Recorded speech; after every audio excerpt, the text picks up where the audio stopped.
বিখ্যাত সাহিত্যিক সঞ্জীব চট্টোপাধ্যায়ের লেখা একটি বিখ্যাত গল্প আজ আমি পাঠ করে শোনাচ্ছি। গল্প গভীর রাতে। শুরু করছি। নগেন্দ্রবাবু ভূত নিয়ে প্রচুর গবেষণা করেছিলেন, অনেক কিছু জানতেন, যার মধ্যে একটা বিদ্যা ছিল হিপনোটিজম, সম্মোহন করার ক্ষমতা। কারো চোখের সামনে সাদা একটা রুমাল বার কয়েক নাচিয়ে মাটিতে ফেলে দিতেন। লোকটি সঙ্গে সঙ্গে সম্মোহিত, তার হাতের মুঠোয় যা বলবে তাই করবে। এমনও দেখেছি তার পিতৃদত্ত নামটা পর্যন্ত পাল্টে দিতেন। তোমার নাম বরেন নয়, খগেন। যতদিন সে সম্মোহনে থাকবে ততদিন নূতন নামে না ডাকলে সে সাড়া দেবে না, নিজের ইচ্ছে শক্তি কাজ করবে না। নগেন্দ্রবাবুর আজ্ঞাবহ দাস, সে এক বিশ্রী ভয়াবহ ব্যাপার। নগেন্দ্রবাবু যদি বলেন উমুককে খুন করে এসো, সে তাই করবে। যদি একখণ্ড কাগজ দিয়ে বলেন খেয়ে ফেলো, সে খেয়ে ফেলবে। অবশ্য তিনি এসব করতেন না, তার এই শক্তি ভালো কাজে লাগাতেন। মদ্যপকে মদ ছাড়াতেন। ভীষণ রাগী, মারধর করে এই রকম লোককে শান্ত করে সংসারে ফিরিয়ে আনতেন। আমাকে পছন্দ করতেন একটি কারণে, আমি একটা ভূতের বাড়িতে থাকি। প্রায়ই ডেকে ভূতের খোঁজ খবর নিতেন। আমি কি দেখলাম না দেখলাম বলতেন, গল্প বলবি না, সত্য কথা বলবি। একটা ডায়েরি নিয়ে বসতেন। এক এক সময় জেরা করতেন উকিলের মতো। আমি বিভিন্ন সময় বিভিন্ন রকম দেখতাম। এক শ্রেণীর মানুষ সবেতেই অবিশ্বাস। তারা বলতো ওসব বাজে, ও তো চোখের ভুল। আমি তাদের কোনো কিছু বলতাম না। আমাদের বাড়ি থেকে শঙ্করদের বাড়ি খুব ভালো দেখা যায়। গভীর রাতে শঙ্করদের বাড়ির ছাদে কে একজন দাঁড়িয়ে থাকে, সাদা চাদর মোড়া, উত্তর দিকে মুখ করে, নড়েও না চড়েও না। তখন পাশে ঝাঁকড়া বটগাছে চ্যাঁচা করে প্যাঁচা ডেকে ওঠে। তারপর হঠাৎ এক সময় কেউ নেই, খাঁ খাঁ শূন্য। তখন মনে হতো জায়গাটা যেন একটা শ্মশান। নগেন জেঠুর জেরা শুরু হলো। তুই বললি উত্তর দিকে মুখ, মুখটা কেমন? নাক আছে? মনে হয় আছে। ভূতের মুখ থাকে না, একটা গর্ত, দুটো চোখ, দুটো গর্ত। আমি মুখের উপর স্পষ্ট বলেছিলাম, জেঠু আপনি ভূত দেখেননি, ভূতের গল্পের মলাটের ছবি দেখেছেন, একটা কঙ্কাল। ক্ষুদিত পাষাণ সিনেমাটা দেখে আসুন। সুন্দরী ভূত মাঝরাতে নাচছে।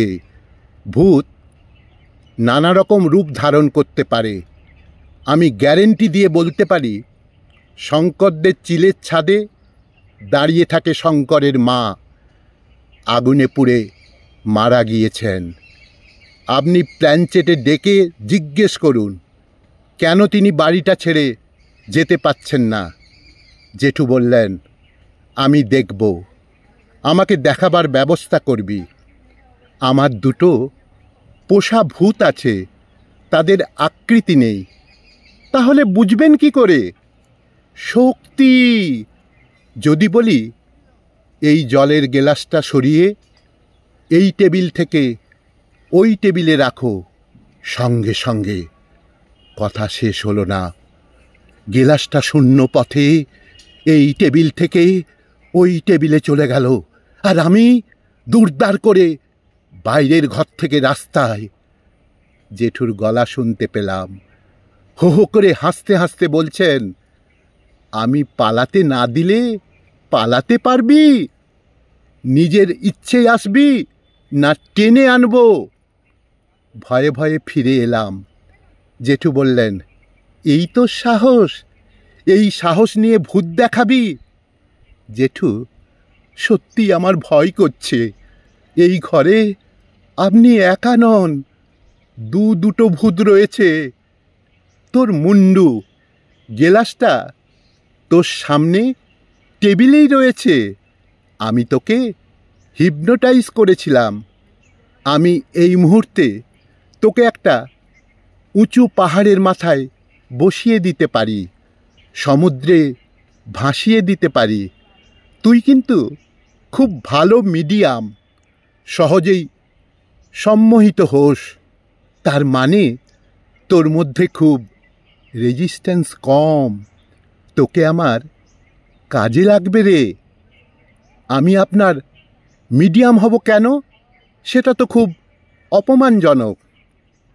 অপমান মনে করলে অপমান, অ্যাডভেঞ্চার মনে করলে অ্যাডভেঞ্চার, আবার শিক্ষা মনে করলে শিক্ষা।